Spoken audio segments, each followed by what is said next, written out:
So hello and welcome back everyone.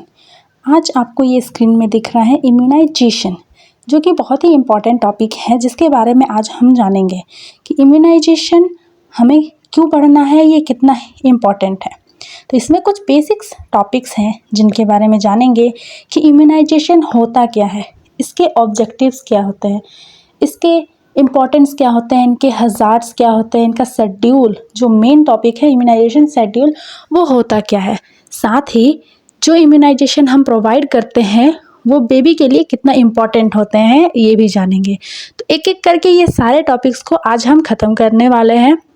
साथ ही जो immunisation है इसे हम फुल्ली वैक्सीनेटेड भी कह सकते हैं। तो आइए हम स्टार्ट करते हैं अपने पहले टॉपिक से, जो कि है immunisation.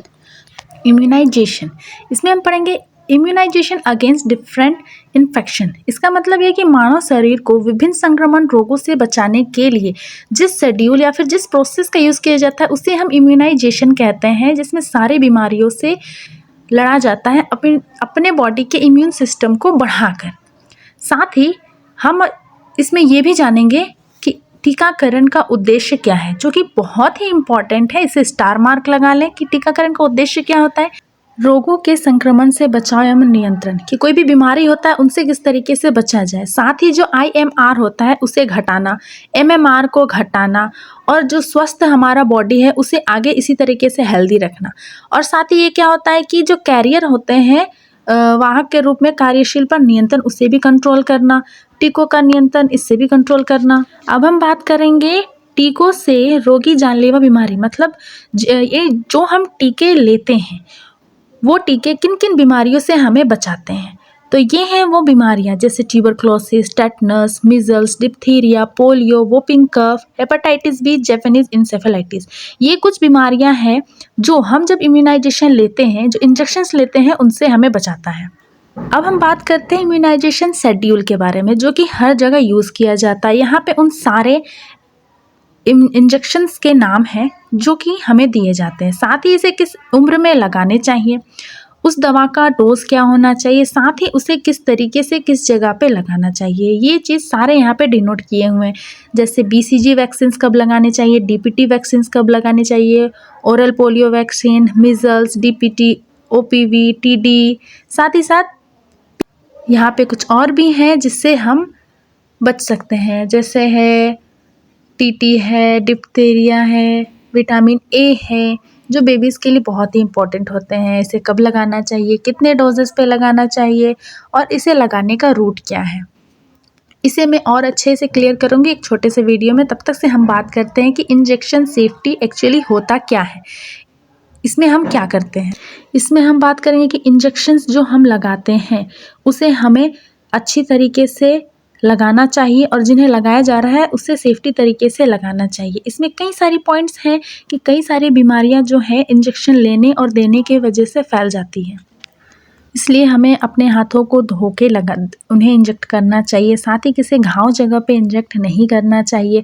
Disposable syringe, disposable needle, ये सब का इस्तेमाल करना चाहिए। एरिया को साफ रखना चाहिए। अब हम बात करेंगे कि रूट्स क्या क्या होते हैं। तो ओरल रूट्स, जिसमें हम लिक्विड सब्सटेंसेस देते हैं, intradermal route, subcutaneous route and intramuscular root.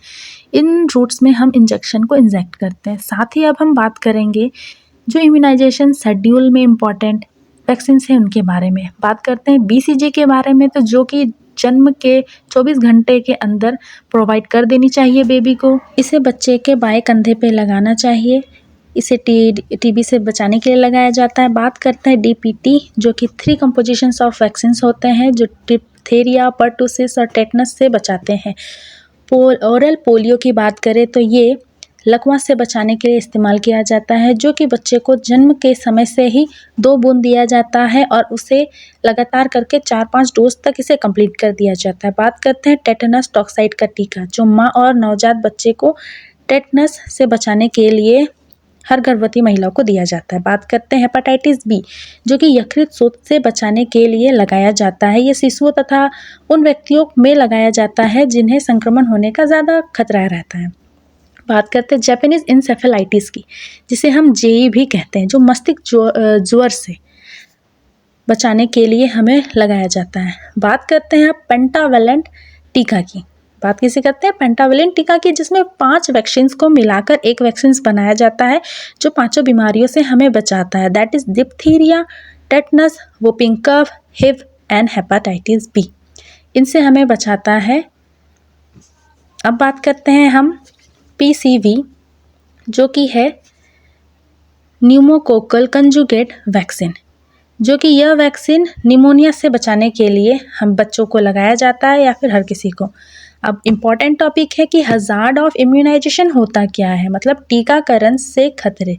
कुछ ऐसे भी हैं कि टीकाकरण हमें बचाता है, लेकिन इससे भी कुछ होने वाले खतरे हैं, वो कुछ इस प्रकार हैं। इनके नाम से ही हम जानेंगे कि वो किस तरीके से हानिकारक होते हैं। पहले से जानेंगे कि अगर नॉर्मल सर दर्द है, लाल, पीला, सूजन, छोटे अंग हो रहे हैं, तो इसे हम क्या करेंगे? स्वाभाविक प्रतिक्रिया। अब हम बात करेंगे दूसरे की, जिसमें बताया गया है कि गलत तरीके से बने टीकों को जो मानव को नुकसान पहुंचाते हैं।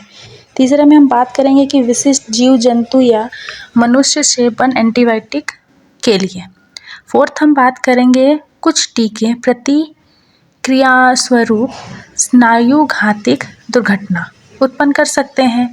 पांचवा हम आखिर बात करेंगे कि ज़्यादा खुराक की मात्रा से उत्पन्न प्रतिक्रिया। तो ये कुछ डिफेक्ट हो जाते हैं इम्यूनाइजेशन लगाने से पहले और इम्यूनाइजेशन लगाने के बाद हमें ध्यान देना चाहिए। आई होप आप इसे समझ गए होंगे।